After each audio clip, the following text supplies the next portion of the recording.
Real Madrid won, Al Hilal won. The pain and suffering of Real Madrid is never ending.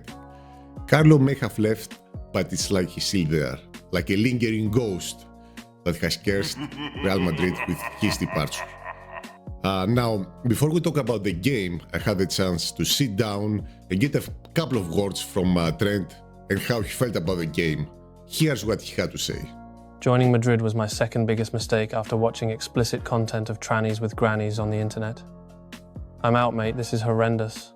We got beaten by a bunch of camel riders with oil money. I'm going back to Liverpool swimming to apologise to Slot.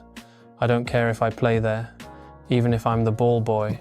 That were some really harsh words from Trent, but I can't really blame the guy. Now let's talk about the game. It's not even the start of the season. Real Madrid fans are ready with excuses. New coach, new system, new players, my eyebrows were not groomed, my nails were not done, it's hot in here and my balls are sweating. Let's talk about the first half. Whatever excuse you want to give, Al Hilal were dominating the first half of the game. They created more chances, they had more ball possession, and they looked like the better, more confident team. Something should never happen. Not because Al Hilal is not a good team, but Real Madrid has superior quality, and even though Al Hilal has world-class players, they're a bit on the older side, right? Also, Real Madrid's bench depth is vastly superior to Al Hilal's, right? Now, around the 30th minute, Rodrigo does a good run, finds Garcia, who was completely unmarked, and with a limp dick shot somehow finds the net. Now, Trent in his first match looked really solid, right? Even though he did a few mistakes. But around the 40th minute, Raul does something completely irrational. He drags Leonardo from his shirt and concedes a stupid penalty, which Ruben Neves then easily converts to a goal. Maybe Raul thought Leonardo was a 16-year-old girl and he was trying to run away from him. I don't know. But the thing is, it's not like Leonardo was trying to look for a goal or try to cut it side. No, he wasn't trying to do anything. He was trying to position himself and maybe pass back or create something. But the thing is, it wasn't an immediate threat and he didn't need to concede that penalty at all. It was a completely stupid penalty. Now, on the second half, Real Madrid had the momentum after Arda Güler came in, and you could see the immediate impact he had in the first 10 seconds where he almost scored the goal, right? Vinicius was non-existent, he did a lot of mistakes, and Rodrigo, apart from the assist, didn't really play well. Now, I'm not sure what kind of voodoo magic Vinicius Jr. is a victim of, but his form the past season has been abysmal. Then Madrid proceeded to make a couple of subs with Diaz coming in and a youngster named Muñoz, which was really good. And then they started playing well, right? More chances, the momentum changed, more pressure, completely different game. And Al Hilal, you could see they were struggling.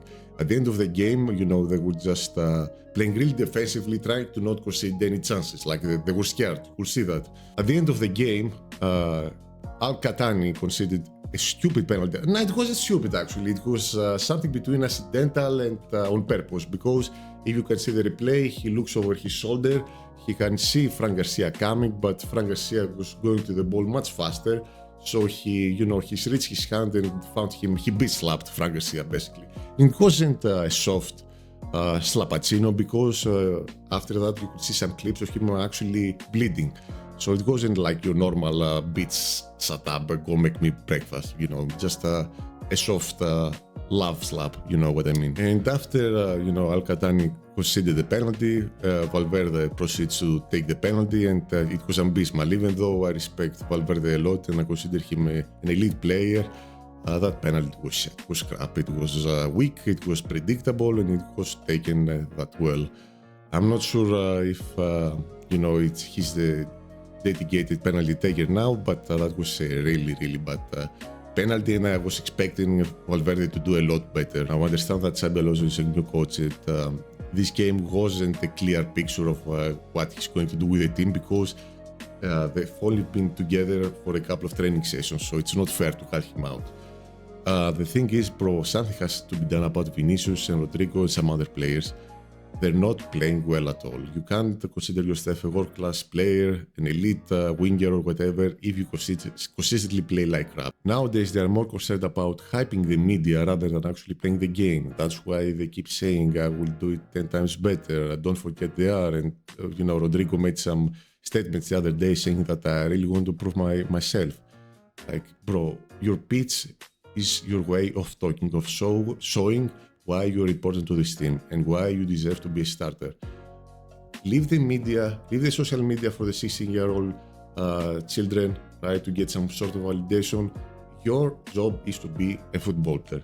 You're playing in one of the biggest clubs in the world, even though I hate Real Madrid because of the history, but nevertheless, it's one of the biggest clubs in the world, if not the biggest, with huge history, huge following, and you have to respect that you are playing for them and they're paying you. You're playing for the fans and you're playing for the club, and they have expectation and demands for you. I don't think that's reasonable to ask for. And Xabi Alonso also has stated that if you're going to be a starter and play for this team, you have to perform. So I'm looking forward to see what he's going to do with Vinicius, Bellingham, Rodrigo, and some other underperformers. Because, well, you can say that, you can make the argument that, well, they are playing good and stuff like that, but bro, they're considered the backbone of your team, your important players. If they don't perform consistently and play well, now, why are they there? That's the issue.